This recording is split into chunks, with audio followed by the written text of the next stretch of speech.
Good morning, THEDAS! Welcome back. Today, I am joined by some wonderful people as we talk about all the new Dragon Age, the Veilguard information. We're going to talk about all kinds of stuff. This is going to be broken up into multiple episodes. We got so much stuff to talk about now. And we're just so excited. We're so hyped.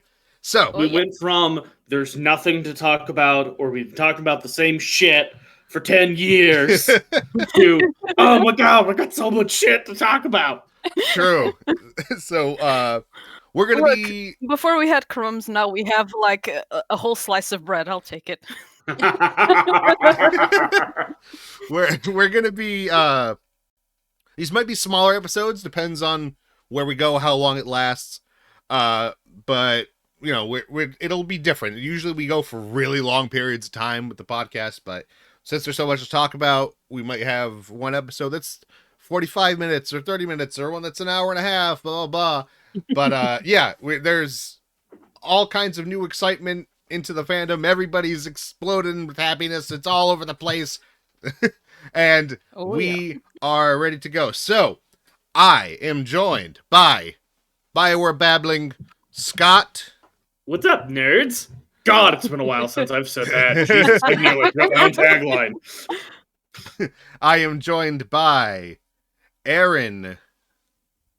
Hey guys, hey, I'm back from Ole. I'm ready to talk about it. And returning with us, we have the wonderful Halla. Well, thank you. I bring all the codfish, all the salt, and little fish. Let's go. Oh god, I'm so hungry for fish now. Damn it! Oh, dude, I had some amazing fish yesterday. It was fire. Yeah. Oh, perfect. Yeah, fuck you, people Let's who go. have good seafood nearby. Meanwhile, me, I live in a landlocked fucking state in the middle of the desert. The joy of living Come in New visit. England, baby. Actually, yeah, you might be closer to, if you go to Ethan, you might be a little Yeah. closer than coming Yeah. over here, to be fair. All right. So, we talked about a few ideas that we wanted to talk about for today, a few different topics. Scott thought it would be a good idea, and I am excited to talk about it. We're going to start off by talking about the marketing strategies for the Veilguard. This is I don't know about you guys. It seems to me like this is a lot more different than Origins 2 and Inquisition and how they went about things. Oh, absolutely. Yeah. So at least to start off on kind of my thoughts on a lot of this. I've said on this podcast before, but it's been such a long time, it might be worth reiterating. One of the things that BioWare has been doing, I've noticed ever since probably a little bit before the Legendary Edition came out, is they are trying to BioWare is trying to retake control of the narrative. Because if you really look at up before the Legendary Edition, you kind of notice that like the narrative of what was happening at BioWare really got out of their hands super quick. Like you look at a lot of like content creators that I would say that were outside of the BioWare space. So like the big ones are like Young Ya or I love Young Ya. Angry Was it Angry Joe. Yeah. There's a laundry list of them, and you kind of realize like there's a lot of like the negative spins that they would put on stuff. And like if you want to like a good book, or sorry, let me back up a little bit. When you look at a lot of the things that BioWare has kind of done, like it's the narrative and story has gotten out of their hands. And one thing that's been interesting is that now that they've been trying to be they've been more transparent and been trying to release stuff. But I think there was a point where I would say people would get called, oh, you're a BioWare sellout and stuff like that. Shill. Yeah, you're a BioWare shill, you're a BioWare sellout.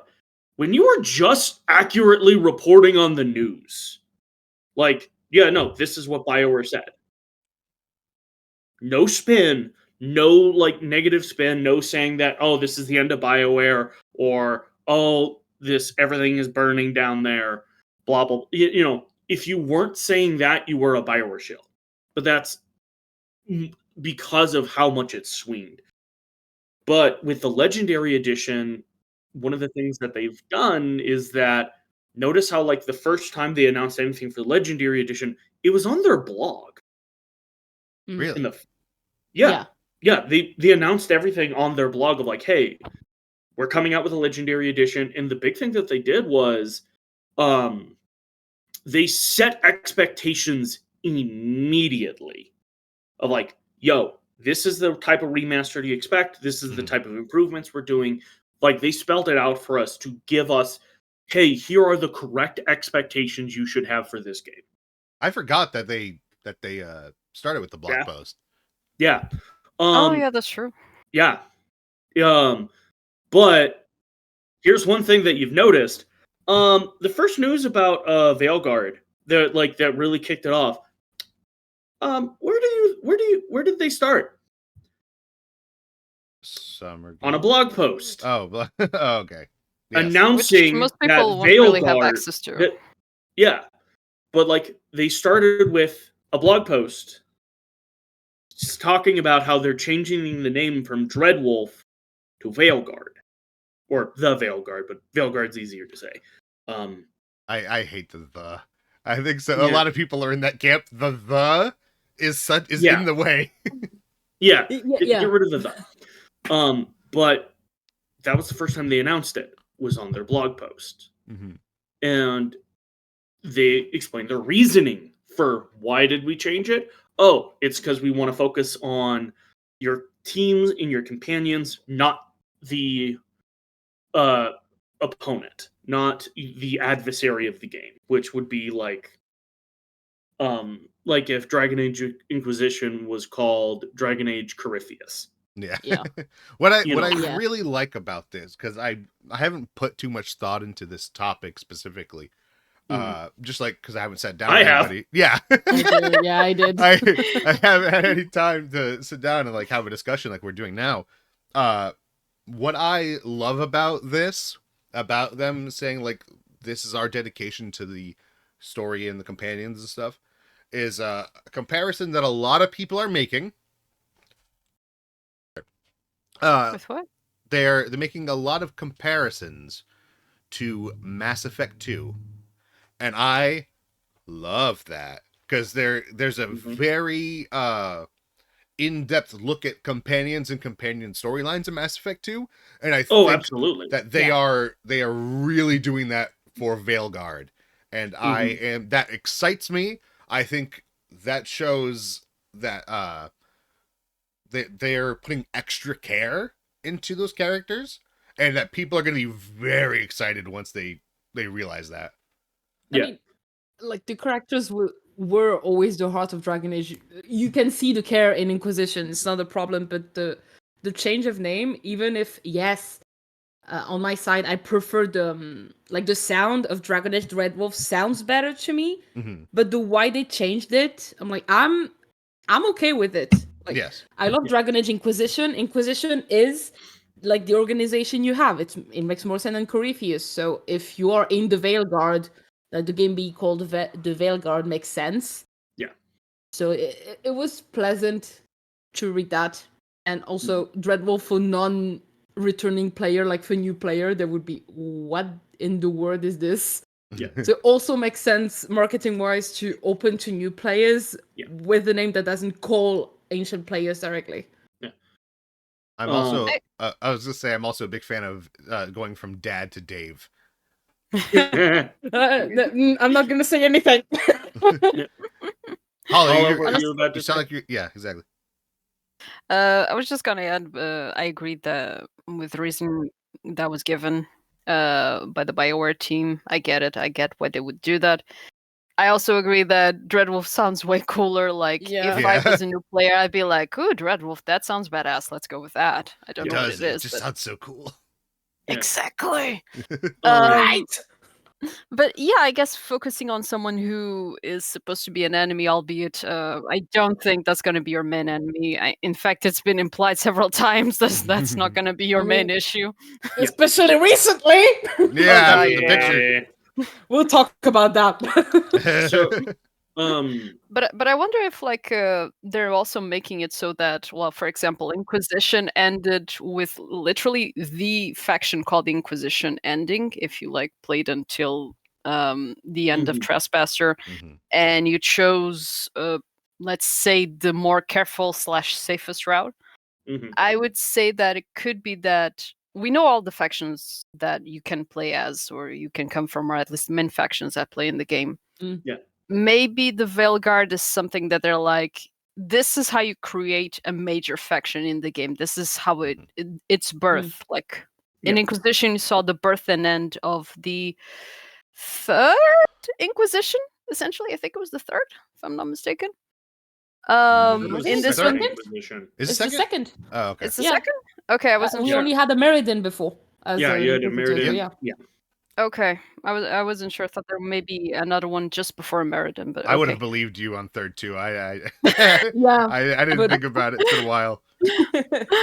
But yeah, I think it's going to be very much a journey of Veilguard, like its inception, how it deals with the present threat, but also potentially its establishment for future threats. Like it's very much going to replace almost the Wardens, I think, in a way. I mean, again, depends. Apparently, it's going to be heavy choice based, and they made sure in everything they did to market the game right now that we understand that it's our choices that are going to change a lot in the game. So I think what you're talking about might be one of those choices. Like, will the Veilguard survive the events afterwards? Would be one of the major choices. Yeah. For me, it would be more how will the Veilguard influence the events rather than survive them? Because I feel like if the Veilguard fails, everybody essentially dies at this point. Yeah. True. One thing though, I would say, like, as we're talking like companions and stuff like that, it kind of also brings into the ties in what I was trying to lead into is the big thing that BioWare has had issues with in the past has been they market the game. The marketing material is very different from the game. Yeah. Oh, we're gonna Let's talk look about that. at, Okay. look at Anthem. Let's get into it. Let's look at Anthem here. Let's look at Andromeda. And what they are trying, and there's been that disconnect. Yeah. Yeah. I think what they are doing now, and again they started this with the Legendary Edition, and this marketing strategy of controlling expectation. What they want to spell out. This is what you should expect in the game. And we want to make that crystal clear going into it. And that's why, like, I'm gonna say something that might be a wee bit controversial. Let's go. On this show, this trailer is probably the closest depiction of what is actually going to be in the game than any other Dragon Age trailer has ever even come close to. You're telling me the 9 Inch Nails trailer for Dragon Age Origins wasn't accurate? Yeah. Oh god, it's been interesting looking at like people outside of the BioWare community who have been like, oh, they've made this Pixar-y, it feels like almost like a Pixar thing. It feels all lighthearted, like I want the grim darkness, and they're showing like the Dragon Age Origins trailer, and I'm like, bro, that is such a departure from the actual game. Oh my god. Even like the Dragon Age 2 trailer. Like, is it badass? Abso-fucking-lutely. Yeah, it was very testosterone charged compared to the actual game. Yeah, but it's still a really large departure. The fact that when I look at the gameplay, when I look at the trailer that was released at the Xbox Showcase, and then a little bit later they show me the gameplay footage, and there's not that much difference. Yeah. Virtually none. Yeah. That I think was done on purpose. Because BioWare has been lambasted in the past for we release a gameplay trailer and stuff like that. Hey, why wasn't this in the game? Hey, why wasn't this in the game? Mhm. Granted, I'm sure especially our game devs here know, shit changes. Yeah. To this day, my biggest complaint of something being taken out that was in the original trailers and stuff was in the showing. I think it was the first showing of Dragon Age Inquisition. This video that I watched a million times over and over and over again was that the camera angle was different, and it was like it was like a third person, almost Last of Us style, but like a little bit pulled out more. For Inquisition, and it looked amazing, and I loved it, and I was so excited for it. And then when I got the game and it was different, I was really upset by it. Not like pissed or anything. I was just like, oh, what the fuck, what happened?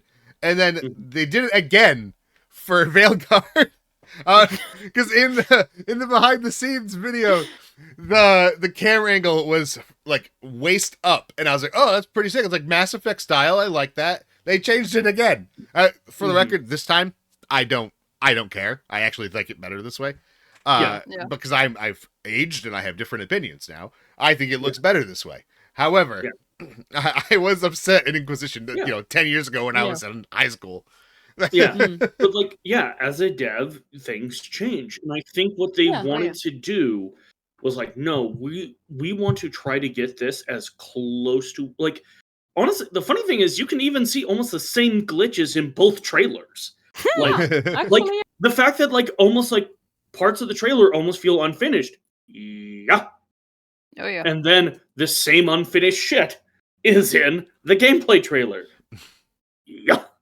You know, they are trying to control those expectations. Yeah. Like, this is what you should expect. I think like the fact that they're focusing on like the companions, for example. There's a beautiful part of it where it's like they have been hinting and telling stories about some of these companions for years. Like the fact that, holy shit, there are companions that have been brought up in Tevinter Nights. Tevinter Nights, or in several of the short stories that BioWare on the BioWare blog. The Missing Mage comics, Killer. which Mage Killer as well. Yeah. Oh, the Missing comics. Oh yeah. Talk about a miss. If you want to hear my opinions on the Missing comics, go into my YouTube channel. I will get. Oh god. Anywho, I gotta make like a just one small observation in regards to the release of the trailer and then the gameplay. I feel like they were gonna get the usual. Oh, the trailer that you guys put out had nothing to do with the gameplay. Once again, I mean, it kind of did, especially if you know the series. It absolutely did. Yeah. But I can see how someone who doesn't know the series would be like, okay, this feels like two very different games. Yeah. Also, I feel like that's why they did it like such a so much on the down low, like, we had no idea this was gonna pop up in the Xbox show. Well, conspiracy theory me goes like, maybe that's why they knew they were gonna mess up. I love when people say like, oh, like it doesn't even look like a Dragon Age game. Oh, blah, blah, blah. And it's like, bro, none of the DA game resemble each other. Yeah, seriously, that's what almost makes it the most quintessential Dragon Age game. It doesn't look like anything like the previous games. Welcome to Dragon Age. Or even the BioWare games in general. That's what I kind of liked about it. Like, granted, when you watch the gameplay, it takes a few seconds to be okay. I just come from Inquisition. Okay, I have to adapt a tiny bit, but I kind of like what they did, especially with the trailer of, for once, really showing only the companions you're gonna have, not trying to explain the story, like they did for Inquisition, or the trailer of the Sacred Ashes for Origin, because no, this is not the same thing. And like this time, look at, you're gonna get this one, and this one, and this one, and this is how we found our protagonist. Okay, I can go with it. I think one thing as well, I can understand them actually not trying to, or I understand them actually trying to advertise to older to trying to bring in new fans and focus more on that. Because here's the thing. A lot of people, because I've seen people talk about like, oh well, people who have just played Dragon Age, the Dragon Age Inquisition, oh, they would have played it and then moved on, and we don't want to To make sure Baldur's they're Gate 3, confused. yeah, I guess. Yeah, well, like, but here's the thing. If you play Dragon Age, if you played Dragon Age Inquisition when it came out, you're probably a pretty big fan. Mhm. Let's be real. And if you've been waiting for the game for 10 fucking years, like, that seems like such a rare subsect of fans. Oh my god. Who have played Inquisition, never played Trespasser,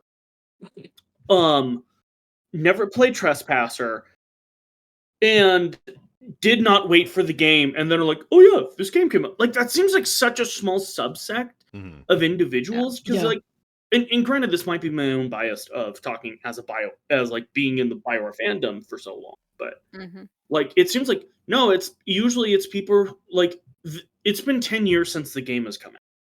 Yeah. Why am I catering to? At that point, I would rather bring in new fans. I'd rather bring in new life. Yeah. There's a bit of a saturation from the older fans, no matter how dedicated they are. I cannot speak for it because, one, I only got into the fandom like 4 years ago. That's when I played my first game, which was Inquisition. But also, I can wait a lot. I'm a Kingdom Hearts fan. I know pain and suffering. Oh yeah, but it's like, and I feel like the fandom has grown a lot in spite of the fact that there has not been any meaningful big content in years. It's grown more and more. Yeah. So, but like, I think one thing, like, again, for the expectations aspect of it, the fact that they're focusing on companions, again, that's what Dragon Age is known for. That is what BioWare. Because it builds a sense of community within the game itself. That's what attaches people to the game. It's not the action, it's not the gameplay, it's not the combat. Because let's face it, it's not about the combat. People are in the long haul for. Yeah, I mean, it's unless you're combating in the bedroom, and then sure, but that's about it. I mean, seeing a bit more gameplay, combat-wise, like, let's be all honest here, we didn't play the 3 first Dragon Age for the gameplay.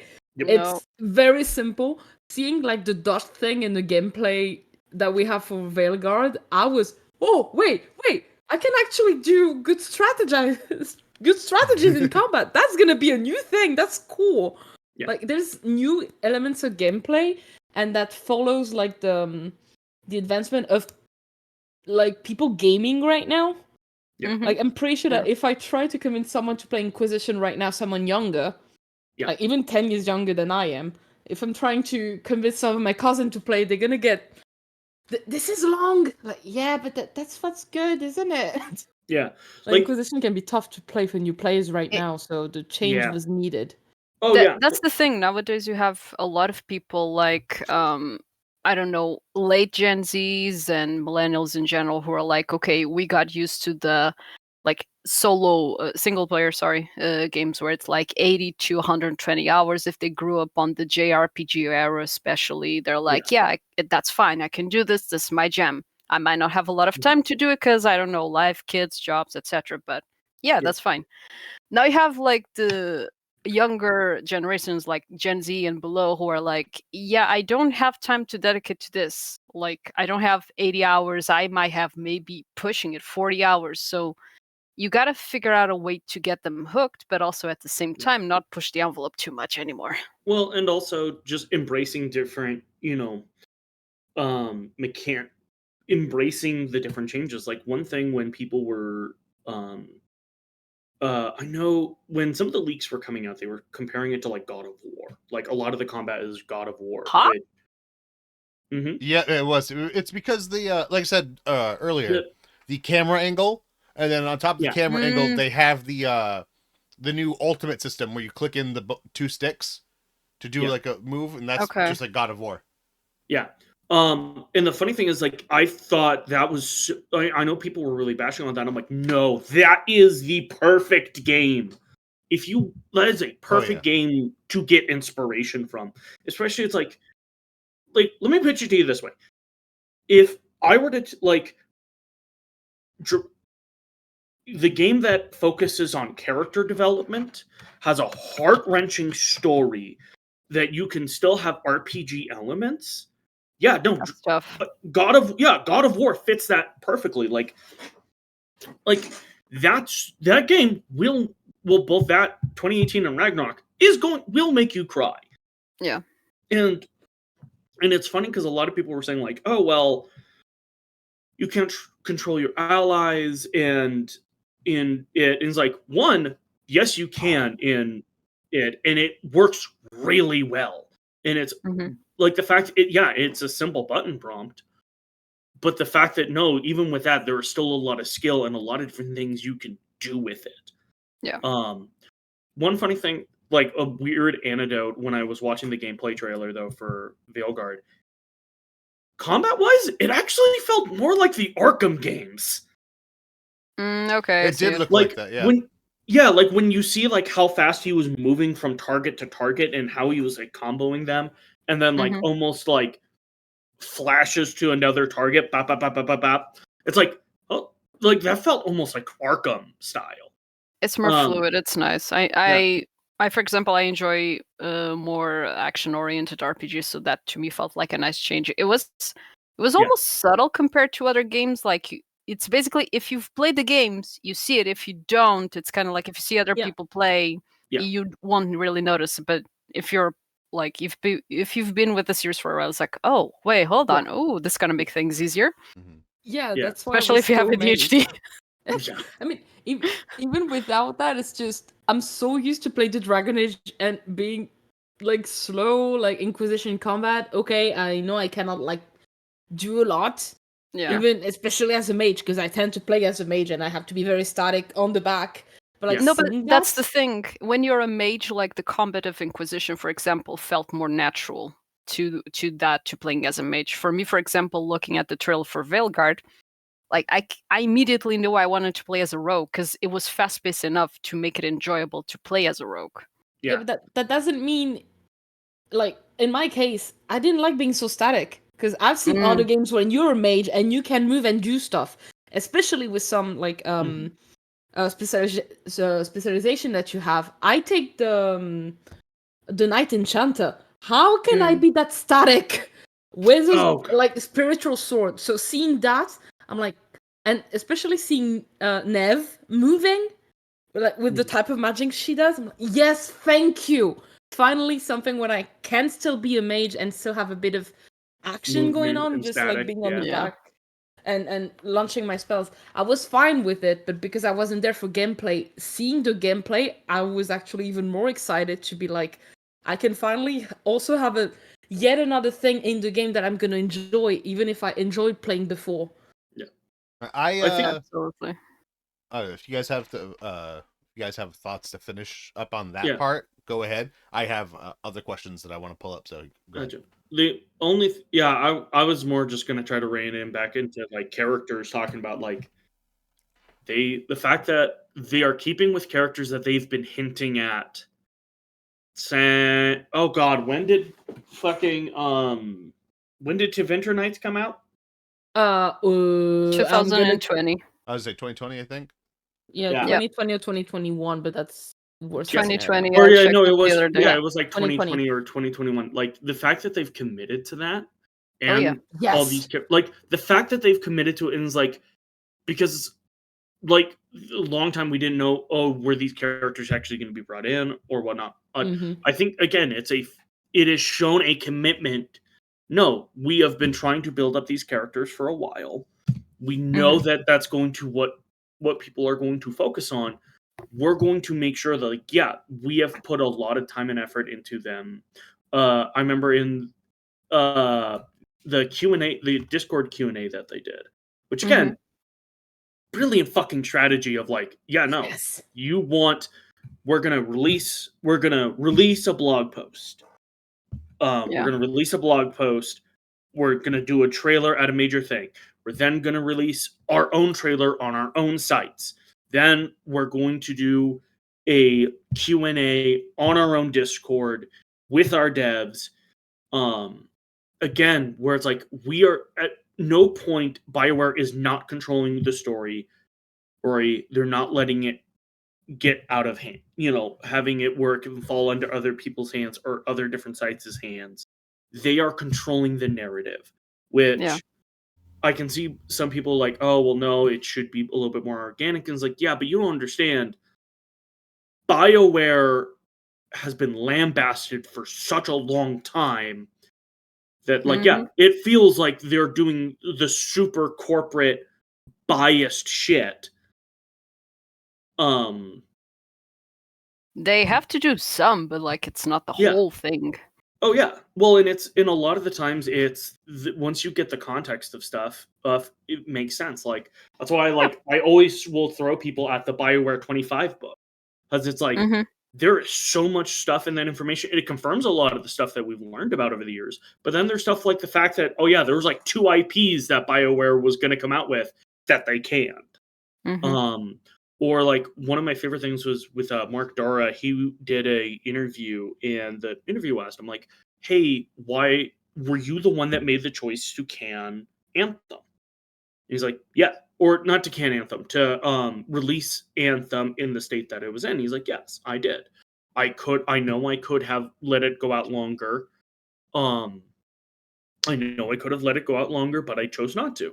And they asked him why, and it's like, well, by that time, the team had been working on that project for 7-8 years. They were tired. They were exhausted. They didn't want to work on it anymore. So it was like, could we have spent another 1.5 2 years on it? Absolutely. But we wouldn't have made a good product. They wouldn't have been passionate about it. Yeah, more time wouldn't have changed what they already had. Yeah, and they probably would have lost team members over it. So it's like, at that point, we might as well just bite the bullet. Yeah. When you hear that when you hear that explanation, that's most people, I would say most reasonable people will hear that and go, "Oh yeah, that's reasonable. Yeah, that's understandable." Yeah. I would say so. But it's taken years for us to get that insider perspective of like, yeah, no, this is actually why. Because most of the time it is a lot of the choices within BioWare have been things like that. Thing is, you don't really know from like their insider HR and marketing people, like what they told them that they could say or couldn't. And I wonder, like, if there were any NDAs in place about how the developmental process went when it was happening. Oh, BioWare has probably been so tight on that type of shit because BioWare's dirty laundry has been set out so many times. Thanks, Jason Schreier, which I don't think is a bad thing. I think it's good. It's good that they are being held accountable and stuff like that, and hopefully is making themselves as a company better in the industry as a whole. But BioWare, like, for the Anthem, like what happened with Anthem, 25 devs broke their NDA to talk about what happened. That's nuts. Like, 25 people risked their job to talk about what happened. That does not happen in the gaming industry unless shit went bad, and it did. BioWare has sense. Yeah, that's why, like, but that's why at this point I have a hard time listening to leaks. Because one, BioWare has said like, "Oh yeah, we purposely leak shit out on purpose to get." We've noticed. Yeah. Who is the gentleman that has been leaked? I'm gonna put leaked. The BioWare, the Legendary Edition. What was that? Gentleman. I don't know anything about that. I don't remember. I don't remember. There was a gentleman who is like, he's a gaming journalist that who technically released it like that. Hey, they're coming out with a remaster for Mass Effect. Here's an image. Was it Jeff Grubb? Jeff Grubb, thank you. Okay. Jeff Grubb. I fully am convinced he's in cahoots with BioWare. No, legitimately, he's in. I mean, I think it's more than that. I controlled leak, like you. Yeah, they're in Yeah. cahoots. It's not Like- he has an insider. Mm. They're in cahoots. I fully believe that they are in cahoots. It's a known thing. You have the same thing with Ubisoft and one user that is Oh yeah. strangely always on point when it comes to leak things from Assassin's Creed. Like, at that point, either you're a direct employee or you're in cahoot with them. So, like, that's the known use of people.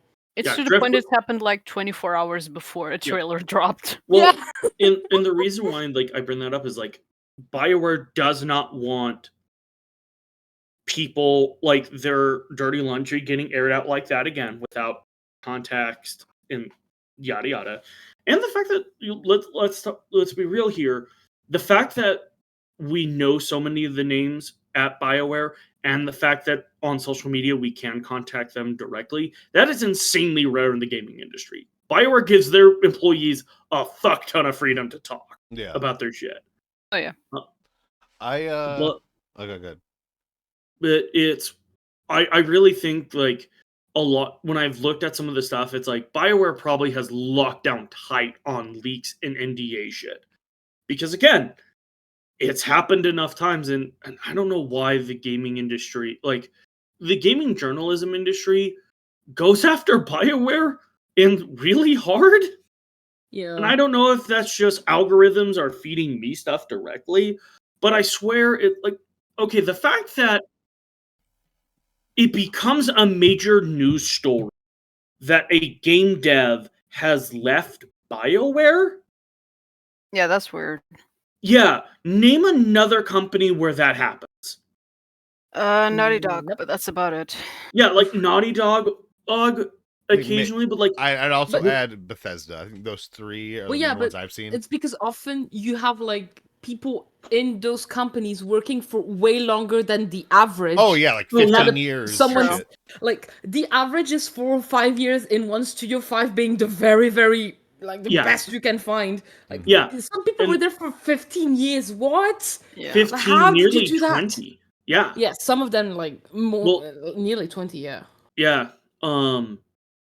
But and that's kind of the thing of just like but it's been almost every single time someone leaves BioWare and announces it or whatever, it becomes a major story. Even at Bethesda, even at Naughty Dog, we still don't get like the fact that Jackdaw can fucking do a timeline over the last 10 years of how many people have left BioWare. Like, that's kind of nuts. Yeah, that's nuts. No other company you can do that. I can get the fans like being on Twitter and like surveilling who's switching companies, who's coming in and out, like looking at LinkedIn's and everything. But like actual gaming journalists being on top of that is kind of weird. I'll give you that. Yeah, it's wild. And the fact that there are so many exposés about the process at BioWare. You know, like Jason Schreier's work is always a good example of like you look at. He's done stuff on Blizzard. He's done stuff on Activision. He's done other stuff. But the fact that he's done stuff on why did Mass Effect Andromeda go down? Like, why was it in the state that it was in? Why was Anthem the state that it was in? What's going on with a game that hasn't even been released yet and wouldn't be released for another 3 or 4 years? Wasn't there like the story, like it's been a while, I think it was like a year and something ago, that this was absolutely wild to me, and I think this was BioWare related. This girl who worked temporarily at BioWare in a Dragon Age game, and she put that on her LinkedIn. She was there as an intern or as a temp or something, and like she put that there for like 4 hours and people caught that. Something insane like that. Yeah. Wasn't this related to BioWare, I think? Yeah. Yeah, I think it was. Yeah, who catches that? Like, come on. Yeah, people who are way too obsessed with one company. Yeah, well, and it's like I can understand like us, our audience members, being that obsessive. Sure, fine. Yeah, and but you're not going to find that in you're going to find that in every single gaming industry. Yeah, every fandom, you're going to find those fans. But the fact that journalists do that, that's the thing. The fact that journalists are doing, and I think that's why there's being so careful on controlling the story because there has been this microscope on BioWare Yeah. for such a long time and has released that any sort of story is just comes out of it. And that's why I think they're being so careful and they're trying to set the expectations right. Like, yes, we're focusing on our companions. We're focusing on this and that. This is the places that you're going to be. Hey, here is, do you know what? We're doing a pseudo background / origin system. Here are the organizations you can be a part of. Here are, you can be a Kunari, They're blah, blah, giving blah, you a blah, lot. Yeah, like, and it's coming out of devs' mouths. Yeah. That aren't even necessarily tied to marketing either. Even though I think it's still a really good form of marketing. Yeah, yeah, but absolutely. here's the thing: devs are doing like Q&As on Discord channels, like a few days after the first proper trailer and the first gameplay trailer has come out, and that's kind of like, okay, yeah. Usually people do that after at least, I don't know, the game is like 1 week away from coming out or 1 week away after. Not like, I don't know. I'm guessing maximum 6 months, minimum like 4.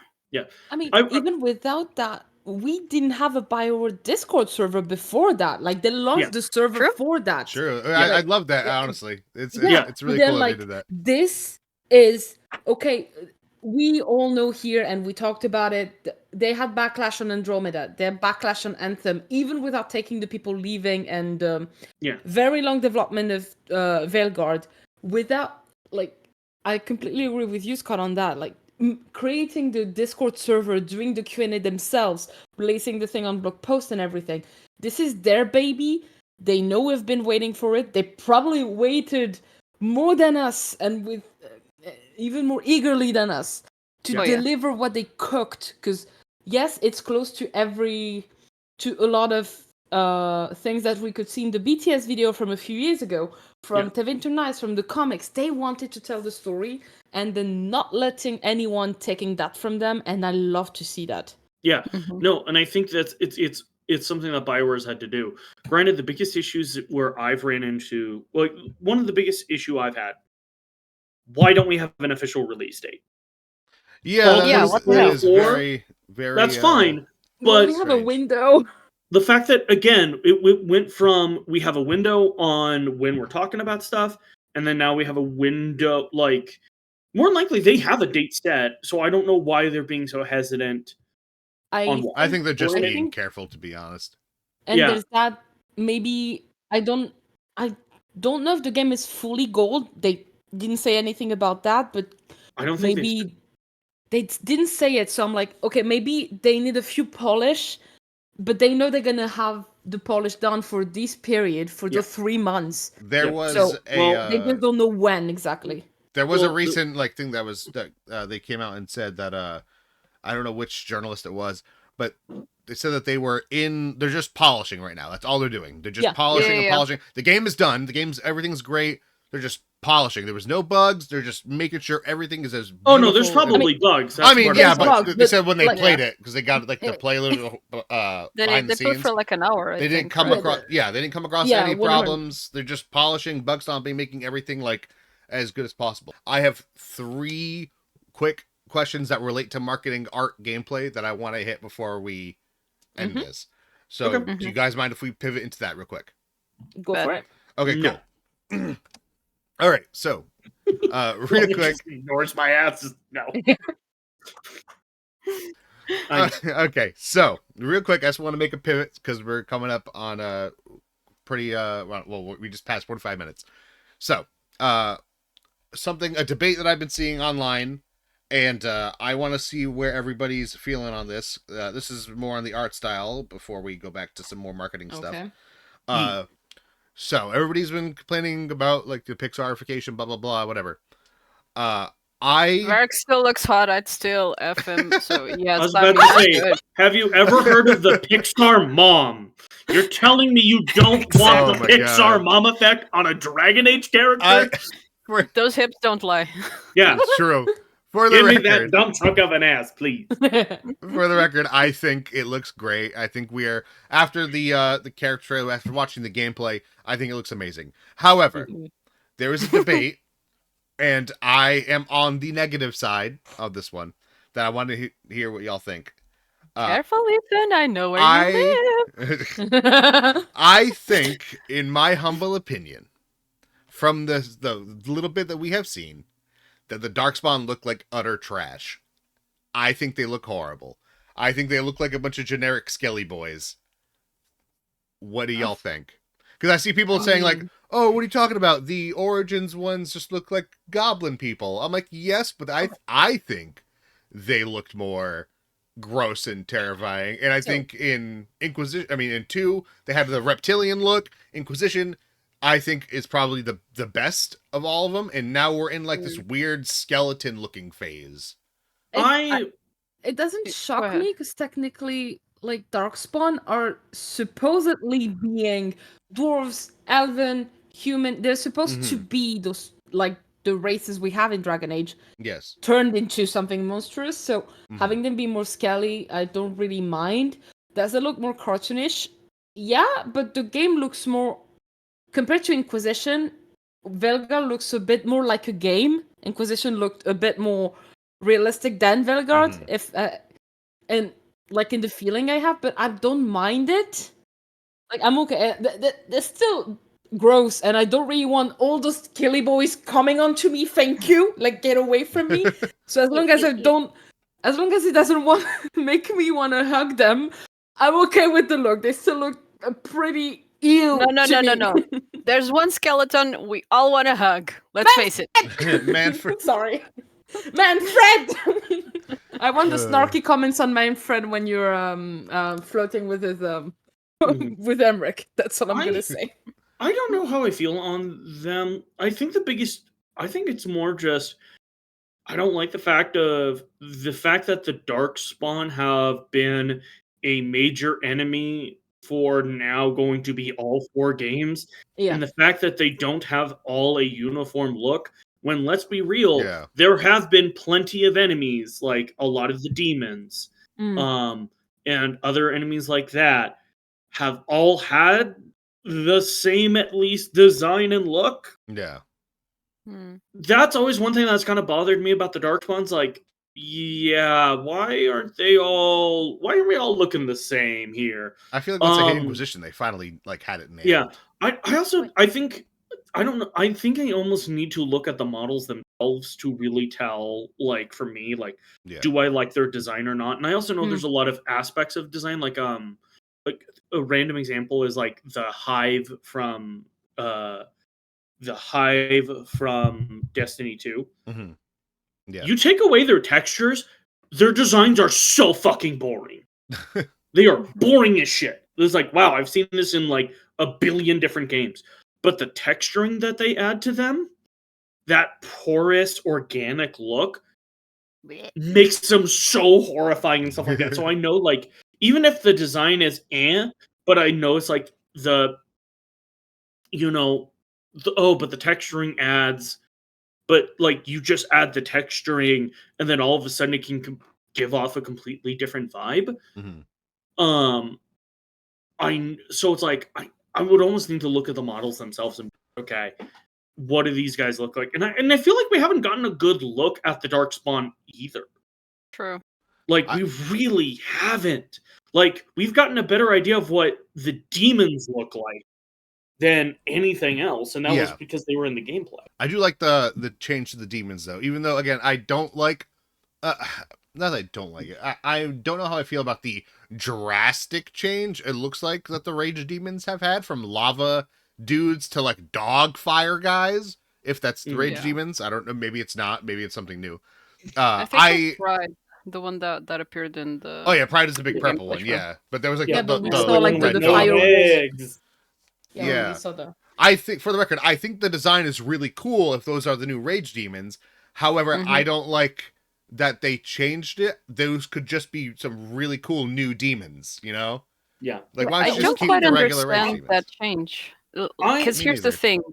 sure, like the veil is basically falling apart, like into tiny little pieces around THEDAS. I get it. Yeah. But the thing is, you've kind of been inside the Fate, at least in Origins, so you kind of know what's in there in a And manner in of speaking. Inquisition. Yeah, you know what they look like. But here's the thing: I don't know if what you see in both those instances is like your personal perception of what It should shit be. would look like. Yeah. I mean, technically, Inquisition tried to answer that by saying that, oh, okay, you see spiders, that's not what I'm seeing. Yeah. But So it wouldn't say the same maybe- about demons and Yeah. stuff like that. So that's why I'm also wondering if there's not something like that's your own personal life and experiences influence also what you see in that case. And now that the Yeah. veil is breaking apart, oh, actually, this was their real form all along. Surprise! Or simply new type of emotions, because we had like True. despair, rage, pride, a fear. Those ones are Yeah. the first that come into my mind. Like I want those ones, a you know crippling them. depression demon. Like I want a crippling the depression wolf, demon so bad. It's just me in the my wolf bed. in fire, frustration, frustration. You're a wolf on fire, basically. That would have been us for the last 10 years. All right. Real Just to add my quick. 2 cents on What's the next question, Ethan? Yeah, this is it. Real quick. Aaron, did you have anything else to finish that sentence, or?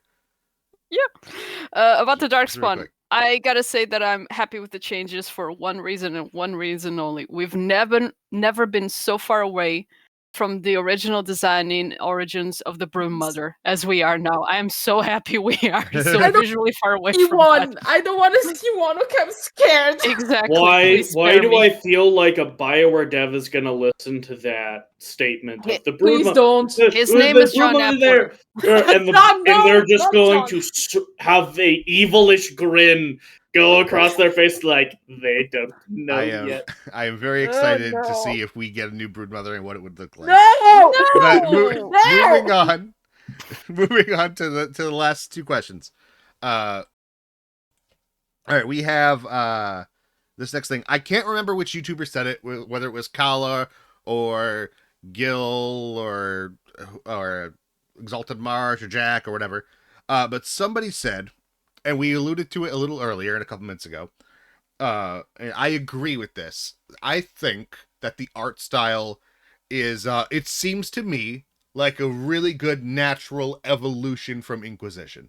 Yes. I can see it. I think it looks I think it does look like a natural progression in that I love it. Besides the Darkspawn, I think that it looks really good, really well done, and I think it fits. I really like it. I think one thing to even add on top of that, the one thing that I've noticed with each Dragon Age game is that like, does this game look very colorful and animated? Yes. But it's like, if you also think about it in world, you look at Ferelden. Ferelden's considered like the backwater country, right? It is kind of a ignorant, impoverished place. I made a tweet about this literally a couple of days ago saying I love that Minrathous looks like a beautiful like Disney Wonderland of magic and fairies and stuff. It looks beautiful, looks like it's amazing. And then you look at Ferelden and it's just medieval England. It's just welcome to the Roman Empire. And then that's it. Then you look at Kirkwall, which is kind of like a big, super populated, rundown kind of city. But then you see like the color changes of once you go to Orlais, the little bit that we saw of it. And yeah, the fact that they're showing like that's one thing that BioWare has done really well is the diversity of location, where it's just not a lot of fantasy like a lot of fantasies will either just do a lot of fantasy places will either just do this is a ripoff of another culture, or they'll make it monocultured with some variants. And the fact that like the architect, like the fact that this is going to be so much more color, like Minrathous is so colorful and just over the top, which is the most Tevinter thing. Yeah. It's just like, yeah, no, that checks out. these motherfuckers have been over the top for the entire series. Why would they stop now? Agreed. Yeah, and like and it's gonna be interesting to see Antiva and what that's about. If we see anything in Kunari territory, like what is their architecture gonna be like? Because we've seen some of it in like Trespasser. I swear to God, if they make it to Kunari like Portugal, I'm gonna be mad. Look, I want to go to Italy. Let me go to Antiva, okay? Yeah, but like it's True. the fact that they design it that well, I think is the fact that they're able to do that and is honestly really impressive. So like kudos for BioWare for that one. Especially by Agreed. still using Frostbite. It's a very good use Yeah. of the engine. I'm very happy to see the result, I- especially on hair texture. Yeah, Just saying. Yeah, I Oh, think God, yeah. one thing though on that, will I say that visually is it the most visual game out there or the best visual game out there? No, I think there are plenty other games that have Yeah. surpassed it at this point. But I'm I sure that- also Sorry. think some of that is also Frostbite has now kind of it is not Frostbite used to be one of like a Formula 1 race car in the 2010s. I don't think the money and investment to keep it up to par with Unreal 5 and what all these other game engines can do, which okay, let's be real. You're comparing it to Unreal 5. Yeah. That's what no. everyone is using. You're not comparing it. You can't. Yeah. Well, there's Well, that. Yeah. But I think what is happening is that I think we're starting to see the life cycle of Frostbite end. And yeah, I do think by like the next Mass Effect game, it is going to be on Unreal. Yeah, they confirmed it. Which makes sense when you think about how long, like, you look at BioWare, this actually kind of checks out. Like, they switched engines, it's almost like BioWare every about 10 years or so, or 10-ish years, will change their engine, Like, you look at, after KOTOR and stuff like that, like, they had the engine from when they started to KOTOR, which was all on the same engine. After KOTOR, they switched to Unreal. That went all the way to Mass Effect 3. Then you have... Well, remember, between... didn't they switch engines between Origins and 2? I think, yeah, it was like a minor upgrade. Okay. I think it was maybe a little bit of a I different can't engine. remember the name of the engine, but it was it wasn't that to the big. E or something? I can't remember. Yeah, but it was, they had that engine from essentially the same engine from KOTOR to Mass Effect 3, probably maybe changing a few engines here, like minor upgrades here and there, and then you have the big one again at almost the 10-year mark with Frostbite, jumping over to Frostbite, and now they're kind of dropping it and moving on to something different, which, granted, the big thing that Unreal 5 can do cool shit, but the reason why the gaming industry is flocking to it is because the company that makes Unreal went, hey, we're trying to make this engine as easy on developers as possible. Oh, yeah. Yeah. So, and then every dev in the industry just starts salivating. And like, Yes. you made it easy on us. Gimme. Yep. It's honestly way easier, and it's always that with homebrew engine. Like, it was Eclipse for the first 2 Dragon Age. Eclipse, that's Frostbite what it was. after. Yeah. It's just tough because you have to keep it up to date. When you update one library that you're using, it can break everything. Like, this is a nightmare that costs a lot of money to BioWare and EA. It's in Inquisition, they have to switch quickly. The fact that they use everything with the new Frostbite models in Veilguard, they had it since the beginning, so you can see that they're using all the potential it has. Yeah. But it's ready to go, at least for, like, it wasn't planned for a big RPG, so it's always tough when you have an engine created for one thing. Yeah. Specific to try to branch out. So overall, we're very lucky that the game looks like this. Like, wow! I'm so happy. but it wasn't entirely made for it. It was adapted now for the Dragon Age use because now they knew that the RPG was going to use it. But still, like, good to see that. Also, good to see that they're dropping for something that is more versatile in general. Yeah, absolutely. Okay. Last question. Yes, and we're gonna close it out now because we've hit an hour. So to close it out, I'm gonna bring it back around to marketing again. And I just want everybody's quick thoughts on this little marketing strategy that they are having, which I like a lot, and it does draw some parallels to Inquisition. So I'm sure you all have seen they've dropped this this image of they have a little timeline of when they're going to be dropping things and releasing things. Yeah, in this week. Yeah, for just this week. Yeah, so I don't know about you guys. I really like that. I'm hoping that maybe down the line we'll get more like little ones of that before release. Where I say that it has parallels with Inquisition is where it has parallels. Tea I know with honey.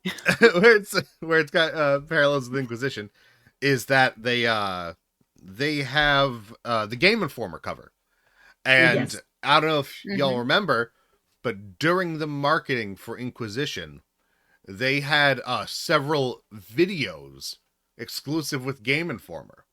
Yeah. Or was it was either Game Informer or Eurogamer? I'm pretty sure it was Game Informer. Yeah, Game Informer. Yeah, where they were dropping like dev diaries and stuff. Yep. And that was like my life for like forever. Because I would go back to those. I was so excited. And they didn't say we're getting anything like that, but just the relation of their ties with Game Informer, which I really enjoy. And I'm super excited when they drop that, which is, when is that? Is that June 18th? June so 18th, yeah. 2 days. In 2 days. 2 days from now. On Tuesday. We'll have more stuff to talk about then. But yeah. how do y'all And how do y'all feel look, about that? Look, they say more to come all summer, so this summer is gonna be Dragon Age for me. Not like it has been my life for the past 10 years, but Yeah, minor details. Yeah, do you guys like that marketing strategy? Like, I think it's again, they're trying to control the narrative, and the fact that they're telling us, hey, we're releasing like all the way back in the beginning of the year. Like, hey, you're gonna find out more in summer 2024. yeah. Summer 2024 comes around. Hey, here is a timeline. Like, they start with their own blog. Then there you go. Hey, here's a timeline of the stuff that, like, essentially Dragon Age week. Yeah. You know, this is when we're going to drop the trailer. This is when we're going to do this. The fact that, hey, we're going to reveal more as time goes on throughout the summer. And, hey, the release window is 2024.